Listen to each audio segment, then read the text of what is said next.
Hello, everyone. Welcome back to E20 Zone TV. Few days off, few days to sort of reflect on the shite that happened a few days ago. But nevertheless, we are back and we're here to talk about potential Hammer of the Year in Aaron Wan-Bissaka.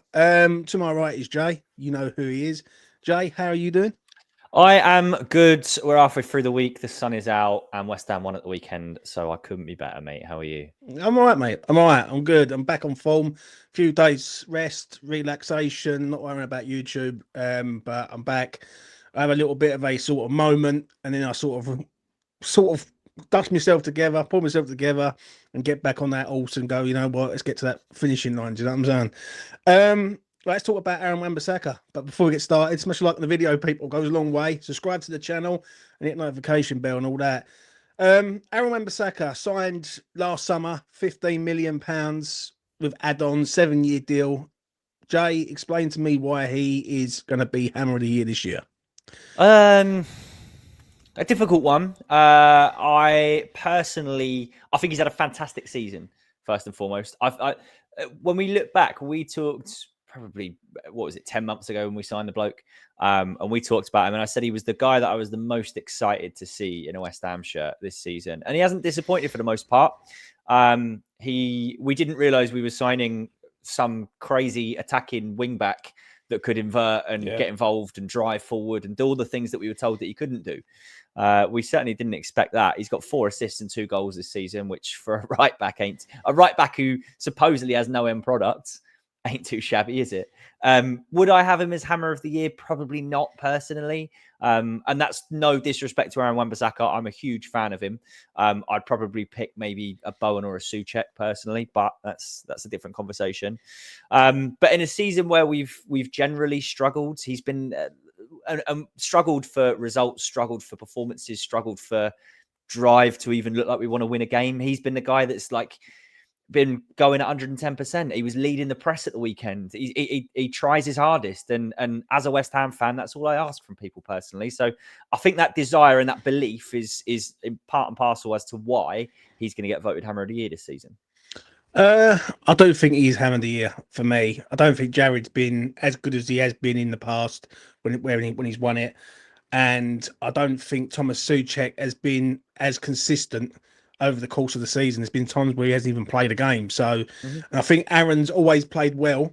What I've also seen with Aaron Wan-Bissaka, which I am shocked with, Harry's adapting to both flanks, left and right. He come in as a right back or right wing back. He's played right wing back, left wing back, left back. Do you know what I'm saying? He's played everywhere along that sort of back line. I think he's even played in the back three at some stage this season. So he's very adaptable. I think the money that we paid for him was very, very good. Like to get him on a 7-year deal, £15 million. It's probably the steal of the century. And I'm going to say it, and I'm going to say it for gritted teeth. But Sullivan got that one bang on.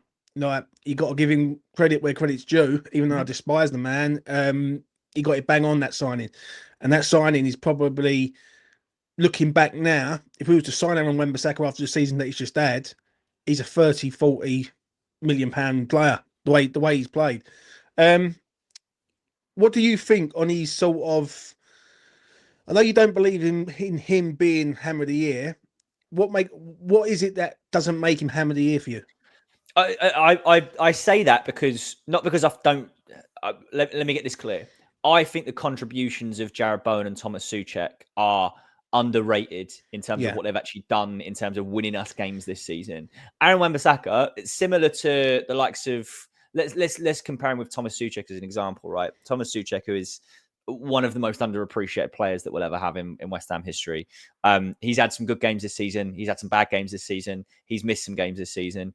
But there's a crazy stat about his 9 Premier League goals. 8 of them have been match-winning goals this season. Without Thomas Souček, we do not stay in the Premier League this year. And that is a fact. Without JARROD Bowen, we do not stay in the Premier League this season. That is a fact. Without Aaron Wan-Bissaka, and this is no disrespect to Aaron Wan-Bissaka, he just plays in a position where you could have had a different right back. You look at the 3 right backs we could have signed in the summer, who were all similar money. You had Aaron Wan-Bissaka, you had Mazraoui, and you had Kyle Walker-Peters. and we were bidding for all three of those because we knew we needed one. We triggered Mazraoui's release clause to try and push Manchester United to sell Wan-Bissaka for cheaper, which was, again, credit where it's due, was Tim Steidten who did that. So fair play. And Southampton wanted £20 million for Kyle Walker-Peters, who was not worth £20 million. So when you compare those three players, I think if you'd slotted any one of those three players in, they'd have done well this season because they were an improvement on Vladimir Coufal, who is in the final season of his contract at West Ham and is going to be moving on. I think any one of those three does well, but I think we've done brilliantly in getting Aaron Wan-Bissaka, and I think he's had a great season. It's just personal preference for me. I think what Jarrod Bowen does for West Ham week in, week out, even in a bad season, he scored 11 Premier League goals and got a handful of assists as well, which, as a West Ham fan, watching a right winger who gets double figures for goals and 20-odd goal involvements in a season every year is mental. And we should not forget that we are blessed to have that man at our football club. So it's just personal preference for me. I can't not disagree with you on that because without Bowen, we ain't in the league. It's simple as that. But I think when I look at Aaron, I look at a player that has had to go for a lot of shit this year, like with different managers. And then, like when you look at signings, and I look at new signings coming in and having to impress, with the 9 signings that have come in, he's the best one. And he's one of the cheapest ones, really, if I'm being honest. Like £15 million. Like, I remember when we was looking at him last year, and I agree with you, there was like Kyle Walker-Peters, Mazraoui, and then there was him. And I was like, I don't know about this kid, man. He can defend, but can he go forward? And this season, he definitely can go forward. I remember his first game when he come on against Crystal Palace on the 60th minute mark. And I remember looking back now, and when Lopetegui didn't play him in that game, didn't play him in the first game, didn't start him in against Crystal Palace in the second game, and then he comes on, and the moment he comes on, we just look at a completely different side. I think he brings a lot of energy, Aaron, and it's something that West Ham lack. And obviously this summer's big. We need energy in our side. If we can pump it full of energy all around the squad and into the first team, then we might be a good side vibing next year. Obviously I'm skeptical about that, but I can only see what's in front of me at the minute. That's what it is. I'm seeing a man who is always looking to go forward. He never checks his run and comes backwards. He's always looking to sort of make things happen. And like even against Manchester United, as so much as like last week, I thought he was excellent, mate, against the side who was his club once upon a time. Here's a question for you, right? Because we saw Aaron Wan-Bissaka playing at left wing back, and he had a great game against Manchester United, as you said.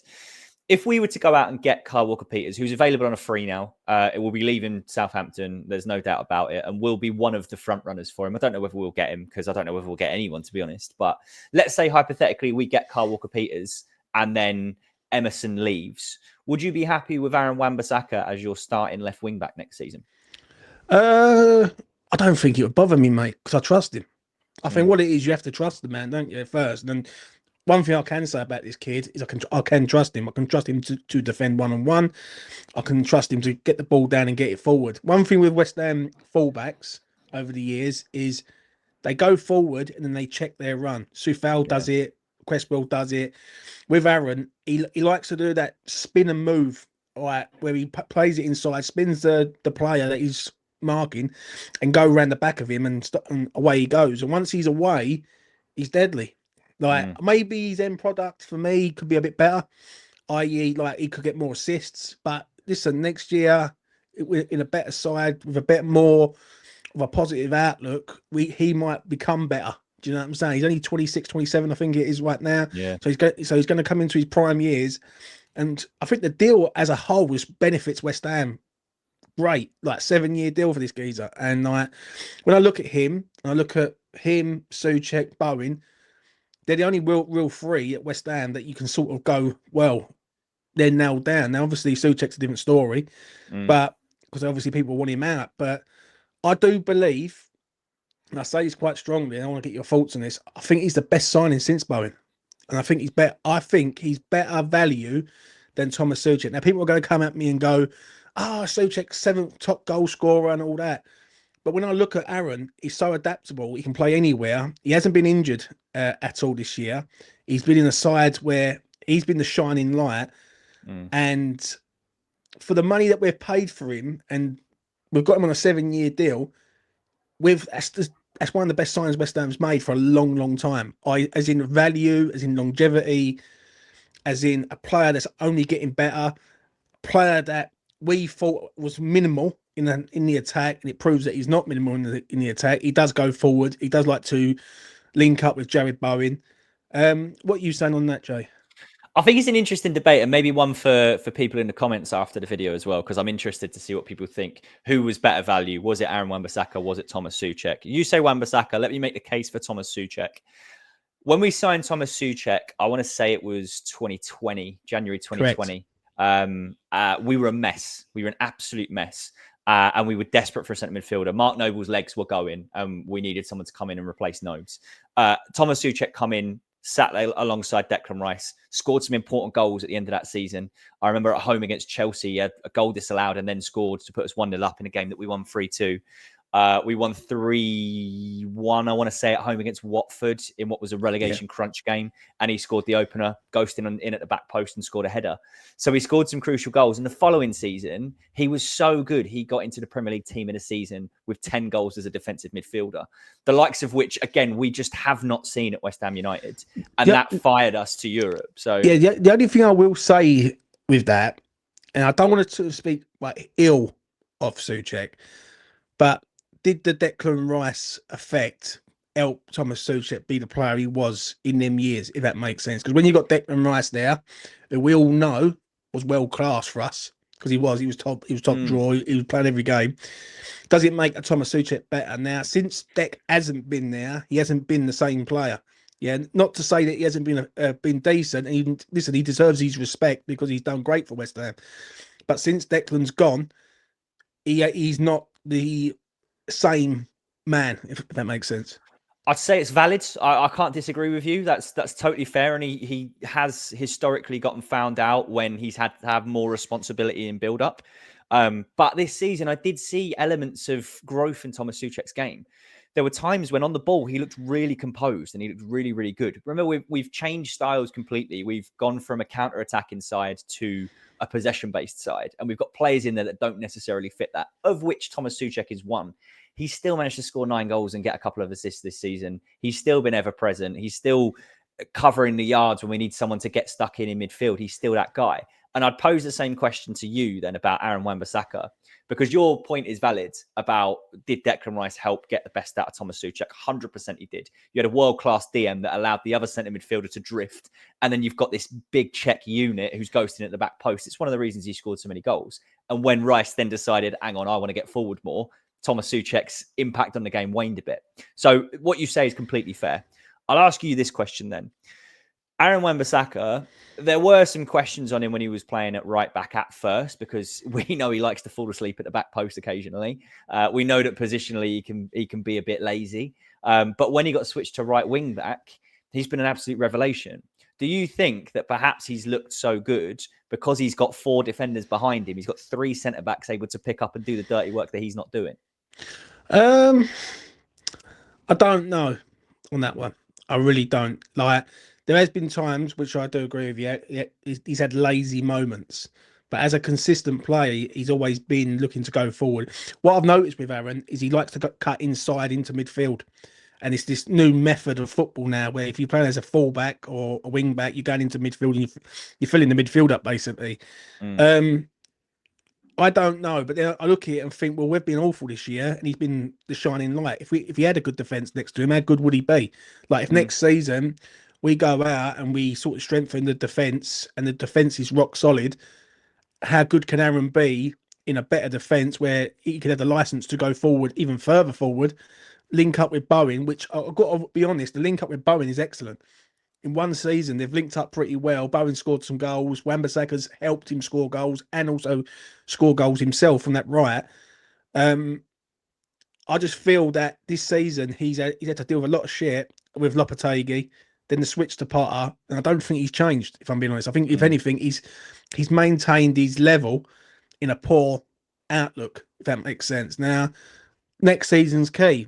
Like, for me, if he carries on going the way he's going, then we've got an absolute gem. But I do think for the value that we paid for him, now we paid £18 million out for Thomas Souček after that 6-month loan back in 2020. Like, we loaned him, then we paid 18 mil. With Aaron, we've probably paid about 12. And then you added like add-ons and like appearances and things like that. It goes up to about 15, I think it is. But the difference is with Aaron, is he's ready right now. he's in his prime now for me, and I don't think he's getting worse. I think he's getting better. And the thing is, we all know at Manchester United, it goes one or two ways. They either love you or they hate you that much that they end up being toxic towards you. And I see something the other day in regards to people saying about Aaron Wan-Bissaka, well, what happened with him, and why was he not so good at Manchester United? The reason is because Manchester United are not that good, and people expect them to be on a level when they're not on that level. And West Ham are trying to build to a level, and I think with Aaron we can do that. I really do. So with better defenders, I think he becomes a better player. But listen, if he's got a balance where he can go and man mark people at the game, and this is what I like about him also, like, is that this season there's been times where he's had to go over and do a job against Salah or do a job against someone, like, to stop the attack. And I think he's been good at it. I think he's been good, and he hasn't really been helped by his defenders. Some of them are letting him really down, if I'm being honest. Yeah, I think that improves. I totally agree. We've had Todibo or Mavropanos next to him for the most part. Todibo, who's getting used to the Premier League, and we know where he's limited. Mavropanos has not had a good season. So I totally agree with you in that respect. I think it gets better, most importantly, when we get a top quality six who will cover the void when Aaron Wan-Bissaka gets forward, like Declan Rice used to. We've just yearned for that since Rice left, and it goes unnoticed how poor we've actually been in central midfield. We need someone who's going to command midfield and help us defend on the transitions. And I think it's fair to say we're going to need a new left back because the chances are Emerson's out the door. We definitely need a new centre back because we don't have a lot of depth, and Cresswell's out the door, and Mavropanos could potentially leave as well. So if we make improvements in those two positions and sign a six, maybe we sort out all the defensive problems. Maybe we have a much better season next year. I'm with you in that I think Aaron Wan-Bissaka here for the long-term future. He's got another 6 years in his contract. Great. I'm more than happy with that. I've said this on a live before, when like a few games after we'd watched him, and I set my stall out there and I said I think he's the best right back that we've had in the Premier League era, playing for West Ham. We've had a whole season of him now, and I stand by that. I can't name another player who's played in a West Ham shirt who, whilst he was at West Ham, is better than Aaron Wan-Bissaka is at the moment. I think the only person that I could sort of look at, but it was only here 6 months, is Glenn Johnson. Right. We had that conversation before, didn't we? And he went on to have, like, you cannot doubt how good that guy went on to be. And a young Glenn Johnson was a good player, a very good player, and went on to be top quality. Time will tell, but I think I will happily say, and again, anyone in the comments who can name a player who was better for West Ham, do. But I firmly think that over the last 30 years, Aaron Wan-Bissaka is the best right back that we've had. Yeah, definitely. Before we wrap this up, what's your best game with him this season? Like, one springs to mind for me, and that's Newcastle away, straight away. Yeah. Where he scored and he was excellent. I thought he was very good against United the other week. After that, I'm looking at it and I'm thinking, what other games was there that you remember him being really good? I think he's been quietly consistent for a long time. I would go so far as to say Arsenal away was very good. He just quietly went about his business and was very, very good that day in a game that was backs to the wall for quite a long time. I would say that United game that we just saw at the weekend, he was fantastic. He was man of the match by a mile, and it was a really, really good team performance. But he was the best player that we had on the pitch. Outside of that, I just think he's generally been a steady, like, 7 out of 10 for the whole season. 1 or 2 poor games, but the whole team's had more than 1 or 2 poor games. But he's been a steady 7 out of 10 for the whole season in what's been a bad season for West Ham, other than a few standout performances for him. So I would say probably Arsenal away, or I would say United in the game just gone. But the Newcastle game as well that you mentioned, what a performance he had in there. Great finish as well, in off the post when he cut inside. So I think they're the performances that stand out for me. Yeah, I completely agree. The Newcastle game is probably the one for me. The Arsenal game's a shout. I thought he was excellent, and if I remember rightly, they brought on a player. I think it was Nweri. They brought on, and they West Ham put Wan-Bissaka on him straight away and sort of snuffed him out the game. So them 2 games probably for me are the 2 best games for him. Any final words before we wrap this up on Aaron Wan-Bissaka?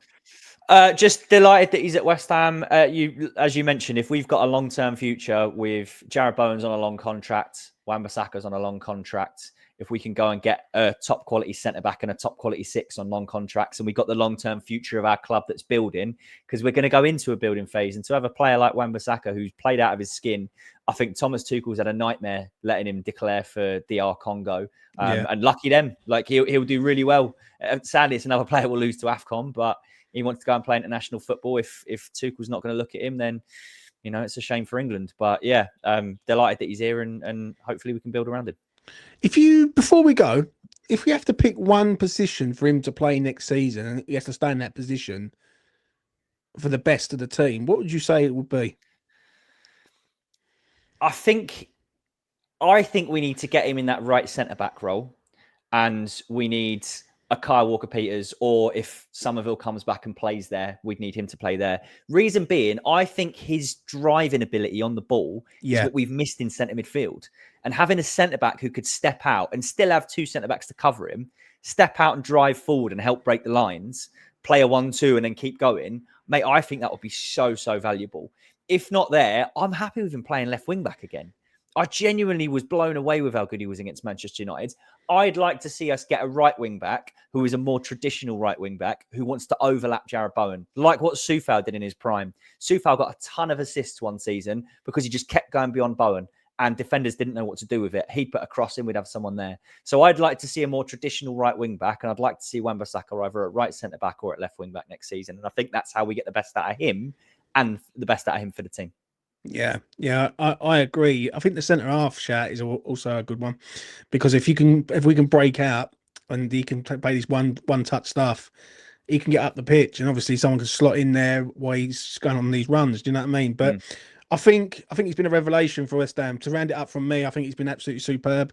Breath of fresh air. Like, finally we've got someone who actually don't mind running down the byline and actually attacking like defenders, rather than just keep checking their runs like Soufal and Cresswell. But nevertheless, like, for the money that we paid for him, I do think he's one of the best signings West Ham's made for a long, long time. And in a window that was supposed to be 10 out of 10, I think he's a 10 out of 10 signing for everything, if I'm being truthfully honest. Smash a like on the video. Subscribe to E20 Zone TV. Hit notification bell. Let me know what you think in the comment section below. We want to hear from yous and hear what you think on this sort of video tonight. And yeah, me and Jay will see you again in the next one. Aaron Wan-Bissaka, 7 years. Thank you very much. Peace.